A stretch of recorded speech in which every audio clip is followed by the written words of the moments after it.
120 ga 80 tana uchun qiziq emas. Unda nimaga biz doim shu usulda bosim o'lchaymiz? Sababi bizga boshqa bir kattalik kerak. Shu kattalikni bilmasak, miyaga qon ketishi ham hech gap emas.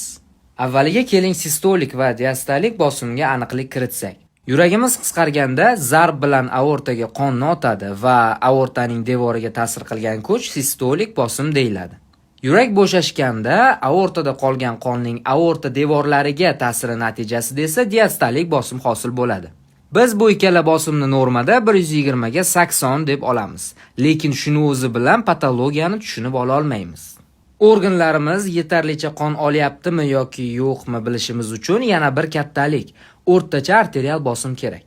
O'rtacha arterial bosim o'zgarsa, qon oqimi ham o'zgaradi. Ammo ma'lum o'rtacha arterial bosim o'zgarishida organ o'zidagi qon oqimini stabil saqlab turish qobiliyati bor va bu avtoregulyator ko'lam deyiladi. Masalan, miya uchun bu son taxminan 60 dan 150 gacha. Demak, organizmda o'rtacha arterial bosim 60 dan 150 orasida bo'lsa, miya 100 gram to'qimasini 1 minutda 50-55 ml qon bilan stabil ta'minlab turar ekan. Agar bosim bundan oshib yoki tushib ketsa-chi?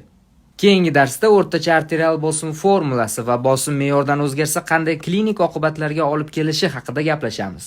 O'tkazib yubormaslik uchun hoziroq obuna bo'ling. Bizni qaytib topa olmasligingiz mumkin.